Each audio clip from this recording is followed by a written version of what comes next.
Olá, meus amigos, futuros coordenadores do processo legislativo. Como vocês sabem, meu nome é Tiago Torres e estamos aqui nessa primeira aula onde nós já iremos trabalhar a dissertação, onde nós já iremos trabalhar uma questão aberta e falaremos sobre um conteúdo extremamente importante e um conteúdo que se relaciona muito com a atividade aí da Câmara Municipal de Belo Horizonte, ok? Então, produção, sem maiores delongas, vamos à tela mostrar a nossa primeira questão aberta. Vem comigo, pessoal.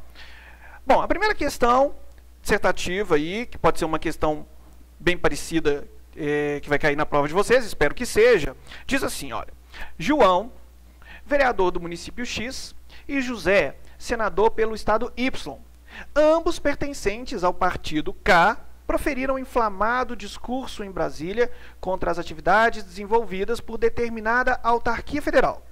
Ao final, concluíram que os resultados alcançados nos últimos anos por essa pessoa jurídica de direito público eram pífios, o que era mais que esperado, já que o seu presidente, o senhor Antônio, era sabidamente inapto para o exercício da função. Ao tomar conhecimento do discurso, o senhor Antônio ficou transtornado. Afinal, era servidor público de carreira e era conhecido por todos pela lisura e seriedade do seu comportamento. Quanto aos maus resultados da autarquia, seriam sabidamente decorrentes da crise econômica que assolava o país, não da incompetência de seu presidente. Por fim, o senhor Antônio procurou seu advogado e disse que queria adotar as providências necessárias para a responsabilização do vereador João e do senador José pelos danos causados à sua honra. Traz aqui comigo, gente. Olha só, o enunciado trouxe uma historinha aí para vocês, ok? Pode ser que a questão aberta de vocês traga também uma história parecida com essa, tá? Então, nós temos que entender essa história.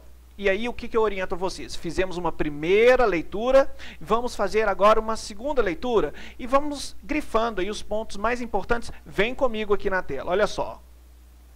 João, gente, ele era vereador do município X.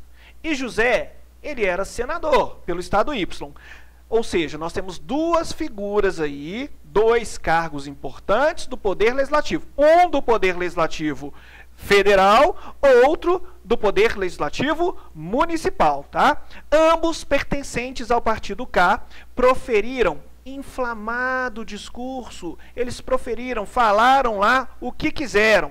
Em Brasília, olha só que importante, eles proferiram, os dois, hein? Proferiram discurso em Brasília contra as atividades desenvolvidas por determinada autarquia federal. Ao final, concluíram que os resultados alcançados nos últimos anos por essa pessoa jurídica de direito público eram pífios, que era mais que esperado, já que o seu presidente, o senhor Antônio, era sabidamente inapto para o exercício da função. Ao tomar conhecimento do discurso, o senhor Antônio ficou transtornado. Afinal, era servidor público de carreira e era conhecido por todos pela lisura e seriedade do seu comportamento. Quanto aos maus resultados da autarquia, seriam sabidamente decorrentes da crise econômica que assolava o país e não da incompetência do seu presidente. Por fim, o senhor Antônio, gente, que era o presidente lá da autarquia, ele procurou o advogado e disse que queria adotar as providências para a responsabilização do vereador João e do senador José pelos danos causados à sua honra, ok? E aí a primeira questão, o que diz a primeira questão? Considerando a situação hipotética apresentada, disserte acerca da imunidade material dos parlamentares supracitados. Então, traz a imagem aqui.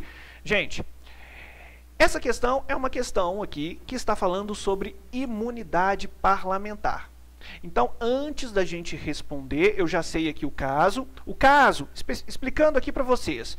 João, vereador do município X, foi para Brasília com seu coleguinha de partido, o José, que era senador, ok? O José, que era senador, proferiu, junto com o João, que era vereador, lá em Brasília, um inflamado discurso.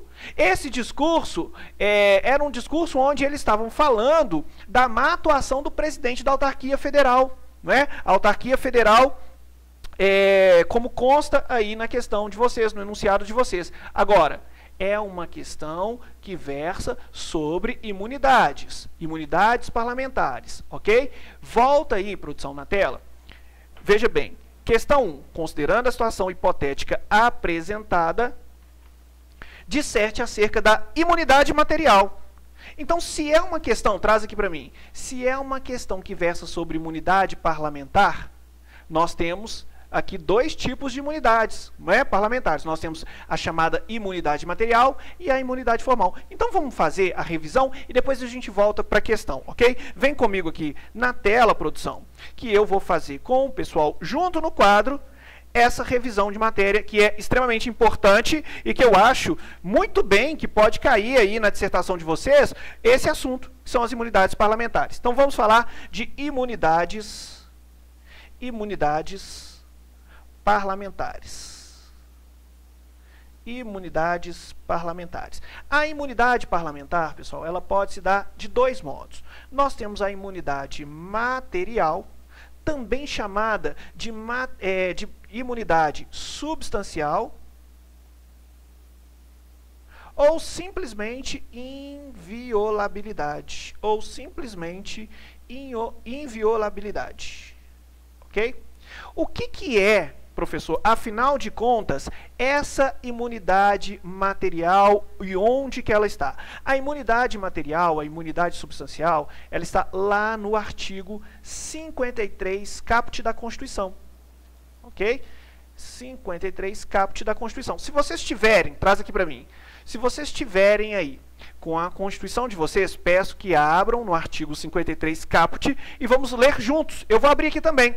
Diz assim o artigo 53 caput: os deputados e senadores são invioláveis, civil e penalmente, por quaisquer de suas opiniões, palavras e votos. Ou seja, o que afinal de contas é a imunidade material dos parlamentares? A imunidade material dos parlamentares é aquela em que eles não serão responsabilizados nem no âmbito civil e nem no âmbito penal, criminal, por suas opiniões, palavras e votos, ok? Só que é preciso que vocês anotem duas OBs. Anotem aí duas OBs. Primeira observação que eu quero que vocês anotem acerca da imunidade parlamentar, material, substancial ou simplesmente inviolabilidade. A imunidade material ou substancial, essa imunidade que indica que os parlamentares podem proferir opiniões, palavras e votos, essa imunidade material, ela independe do local. A imunidade material ou substancial independe do local onde estão sendo proferidas aquelas opiniões, palavras e votos. Ponto final. Mas, para os vereadores, e vejam que um concurso de vocês é para a Câmara Municipal de Belo Horizonte, onde trabalham justamente os vereadores. Para os vereadores, a imunidade material se limita à circunscrição de seu município. Ok? Então, primeira observação acerca da imunidade material, que é aquela em que os parlamentares eles não serão responsabilizados nem no âmbito civil nem no âmbito criminal sobre suas opiniões, palavras e votos. Mas a primeira observação é: a imunidade material independe do local onde são proferidas as opiniões, palavras e votos. O que eu quero dizer com isso, pessoal, é que o deputado federal, o senador, o deputado estadual, eles podem proferir opiniões, palavras e votos em qualquer lugar do país que eles serão amparados por essa imunidade material. Mas o vereador não. O vereador, ele goza da imunidade material. Porém, a imunidade material do vereador é uma imunidade capenga, é uma imunidade limitada. Por quê? Porque a imunidade material do vereador é aquela em que ele somente será protegido por suas opiniões, palavras e votos se eles forem proferidos dentro dos limites do seu município. Professor, onde está isso? Pessoal, vamos juntos na Constituição, eu vou abrir com vocês e vamos ler o artigo 29, inciso 3º. Olha o que diz o artigo 29, inciso 8º. Olha o que diz o artigo 29, inciso 8º. Diz assim, ó. A inviolabilidade dos vereadores por suas opiniões, palavras e votos no exercício do mandato e na circunscrição do município. Ou seja, o vereador, ele goza da imunidade material? Sim. A Constituição diz que sim. Mas ele só goza da imunidade material na circunscrição do seu município. Ou seja, quando essas opiniões, palavras e votos são proferidas dentro do município deles. Imagina, se um vereador de Belo Horizonte for para uma outra cidade, por exemplo, for para a minha cidade, Nova Lima, um beijo para todo mundo de Nova Lima, e lá em Nova Lima ele proferir opiniões, palavras e votos caluniosos que seja, ainda que guarde relação com o exercício do seu mandato, ele será responsabilizado. Porque a imunidade material não vai alcançar ele em Nova Lima, porque ele é vereador de Belo Horizonte. Mas para os senadores, os deputados federais e os deputados estaduais, a imunidade material independe do local onde são proferidas opiniões, palavras e votos. Ok? Pois bem, OBS 2. Anotem aí no cadernão de vocês a OBS 2. OBS 2 diz o seguinte: as opiniões, palavras e votos proferida pelos parlamentares, as opiniões, palavras e votos proferida pelos parlamentares devem guardar relação, devem guardar causalidade, nexo causal com o exercício de seu mandato. Ok? Voltando, OBS 2, as opiniões, palavras e votos proferidos pelos parlamentares devem guardar relação, nexo causal, com o exercício de seu mandato. Então, gente, imagina, se um vereador que seja, que goza da imunidade material, está lá dentro de seu município e começa a proferir palavras caluniosas contra um desafeto dele, sem que tenha nada a ver com o exercício do seu mandato, ele será responsabilizado? Ele será amparado pela imunidade material? É claro que não. Para que ele seja amparado pela imunidade material, a opinião que ele disse tem que guardar relação com o exercício do mandato. Um outro exemplo. Imagine vocês que o curso Aprovário traga aqui um deputado federal para proferir uma palestra para vocês, ok? Esse deputado federal sai de lá de Brasília e vem para Belo Horizonte para falar sobre um determinado projeto de lei. E chega aqui e fala um monte de besteira, um monte de asneira, as pessoas ficam ofendidas, mas aí eu pergunto, ele será responsabilizado por essas opiniões essas opiniões que foram ofensivas a vocês? Ele será responsabilizado? Ele não será responsabilizado porque aquelas opiniões, palavras e votos guardavam relação com o exercício do mandato dele. Ok, gente? Então, vejam bem, essa imunidade material, ela não é uma imunidade absoluta, não.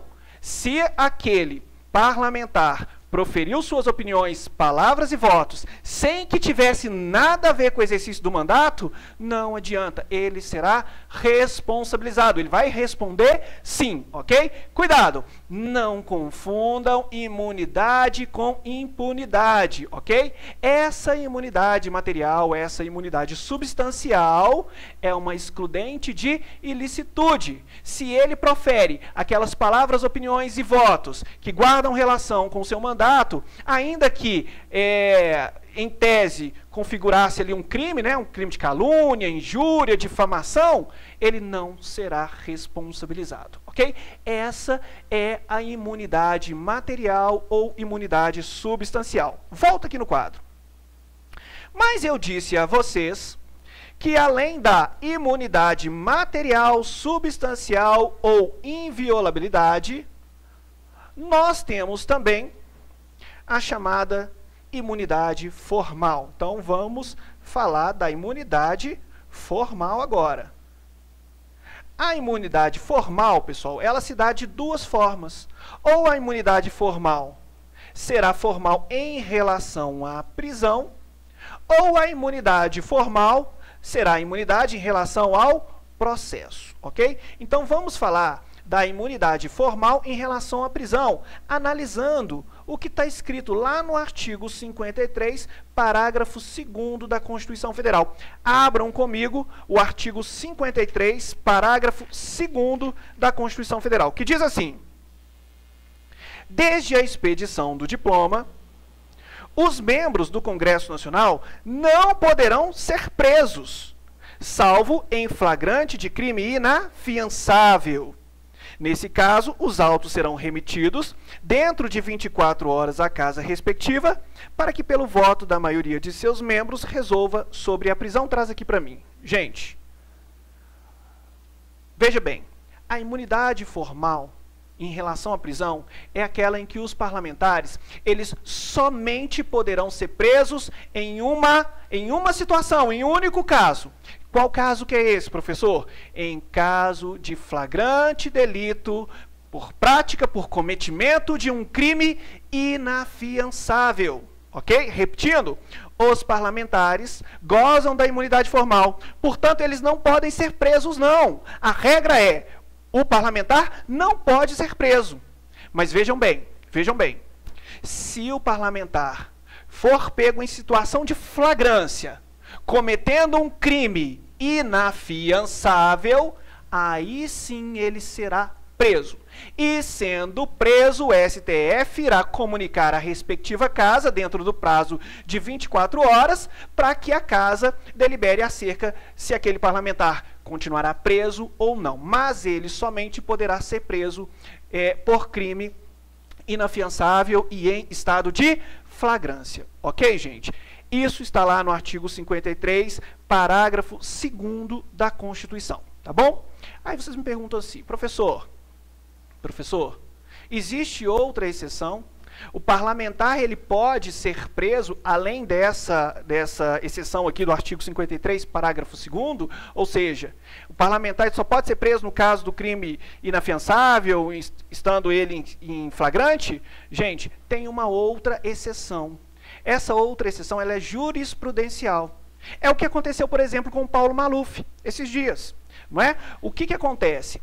Essa exceção significa que o parlamentar que já estiver respondendo um processo antes da diplomação, e esse processo que vai continuar rolando, vai continuar o seu curso normal, e ele já se tornou deputado, já foi diplomado, tomou posse do curso. Esse processo que continua tramitando, se resultar na condenação desse parlamentar com trânsito em julgado, gente, ele vai ser preso e vai perder, inclusive, o mandato dele, ok? Então, anotem aí, deixa bem anotadinho no caderno de vocês, tá? Então, a regra é que os parlamentares, eles gozam da imunidade formal em relação à prisão e, de acordo com a Constituição, eles só podem ser presos em caso de flagrante delito por prática de um crime inafiançável. Cumpre dizer para vocês o que seria esse crime inafiançável. O que é o crime inafiançável? Bom, crime inafiançável é aquele crime que não cabe fiança. Ah, então aqueles crimes afiançáveis são aqueles crimes que o sujeito paga e fica livre do processo? Não, gente, não. Os crimes afiançáveis, ou seja, aqueles que cabem fiança, né? A fiança é uma espécie de liberdade provisória. O sujeito vai pagar a fiança para que ele continue respondendo o processo em liberdade. Mas os crimes inafiançáveis, que é o que nos interessa aqui, a gente sabe que a Constituição enumera alguns. E a Constituição define os crimes inafiançáveis. Vem comigo aqui na tela. Vamos ver o que a Constituição fala dos crimes inafiançáveis? Olha só. Os crimes inafiançáveis são os seguintes crimes. Anotem aí que vai ser importante para vocês. Deixa eu escrever melhor aqui. Crimes inafiançáveis. Os crimes inafiançáveis, nós temos os 3 T's mais H. Professor, o que é isso? 3 T's mais H. Olha só, nós temos aqui o tráfico de drogas, que é um crime inafiançável. Nós temos aqui o terrorismo, que é um crime inafiançável. E temos, além do tráfico de drogas, o terrorismo, nós temos também a tortura, tá? São os 3 T's. Tráfico, tortura e terrorismo. são crimes inafiançáveis. A Constituição diz que são eles inafiançáveis. Além disso, nós temos também os crimes hediondos. Os crimes hediondos também são crimes inafiançáveis. Todos aqueles crimes que constam lá da Lei 8.072/90. Ok? Bom, são só esses crimes inafiançáveis? Não, tem um outro crime inafiançável, que é o racismo. Racismo é um crime inafiançável segundo a Constituição. E além do racismo, nós temos a ação de grupos armados. A ação de grupos armados também é um crime inafiançável. Ok? Então, gente, traz aqui para mim. Pode cair como questão aberta para vocês, da prova de dissertação, falando aí, narrando a hipótese de um parlamentar que cometeu o crime de racismo e pedindo para vocês dissertar acerca das imunidades dele. Pode. E pode aparecer também para vocês como questão aí objetiva, da prova objetiva de vocês, tá? Então não se esqueçam, a Constituição, ela enumera esses crimes inafiançáveis. Tráfico, tortura, terrorismo, mais os crimes hediondos, racismo, mais ação de grupos armados, ok? Continuando a imunidade, vem comigo na tela, vimos a imunidade em relação à prisão, ok? Vimos a imunidade em relação à prisão, traz aqui para mim, melhor. Mas faltou anotar uma OBS, Qual OBS que é essa, professor? Veja bem, para vocês nunca mais esquecerem, os vereadores, os vereadores que serão colegas de trabalho de vocês lá na Câmara Municipal de Belo Horizonte, eles não gozam de qualquer imunidade formal. Vereador não possui imunidade formal. Ok? Vereador só possui imunidade material, mesmo assim, é uma imunidade limitada, é uma imunidade capenga, é uma imunidade limitada à circunscrição de seu município. A única imunidade que o vereador possui é a imunidade material, ok? Vereador não possui qualquer imunidade formal, nem em relação à prisão, e nem em relação ao processo, que é a imunidade que nós vamos estudar agora. Vem comigo na tela. Vamos falar agora da imunidade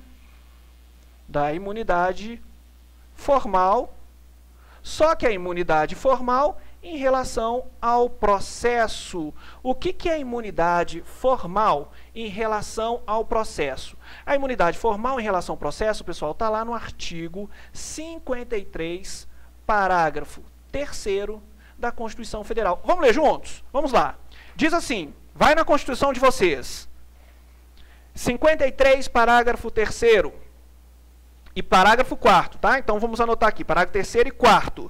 Recebida a denúncia contra o senador ou deputado por crime ocorrido, olha que importante, após a diplomação, grifem aí na Constituição de vocês, após a diplomação, o Supremo Tribunal Federal dará ciência à casa respectiva, que por iniciativa do partido político, nela representada e pelo voto da maioria absoluta de seus membros, poderá, até a decisão final, sustar o andamento da ação. Então, traz aqui para mim, é a possibilidade, a imunidade formal em relação ao processo, é a possibilidade de o processo daquele parlamentar que cometeu um crime após a diplomação ser sustado, ser suspenso, nos termos do artigo 53, parágrafos 3º e 4º, ok?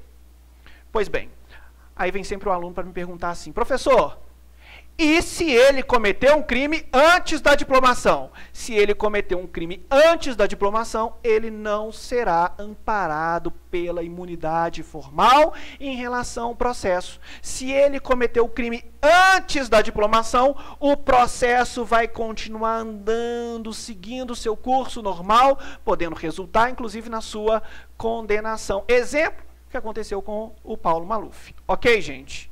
Então, a imunidade formal em relação ao processo é aquela em que o processo do parlamentar pode ser suspenso, sustado, no caso daquele processo ser referente a um ato criminoso praticado após a sua diplomação, ok? Antes da diplomação, o processo continua. Agora, imagina o seguinte, vem cá, vamos imaginar que um deputado federal cometeu um crime antes da diplomação. Iniciou-se ali uma ação penal, um processo na vara criminal da cidade dele, e ele foi eleito deputado federal. Diplomou, foi eleito deputado federal e está lá agora, em Brasília, exercendo a função dele de deputado federal. Mas aquele processo que estava na vara criminal, o que vai acontecer com ele? Haverá um deslocamento da competência. Aquele processo que estava antes lá na vara criminal, que iniciou na vara criminal, vai haver um deslocamento da competência e vai subir para o STF, ok? Então, aquele processo que estava na vara criminal vai para o STF. Por quê? Porque o deputado federal goza do foro privilegiado. Ok, gente? Então, falamos sobre a imunidade material, falamos sobre a imunidade formal, uma rápida revisão para a gente responder aí a nossa questão aberta e daqui a pouco construiremos a resposta juntos, ok? Um grande abraço para vocês, até o próximo encontro, que é já já. Tchau, tchau.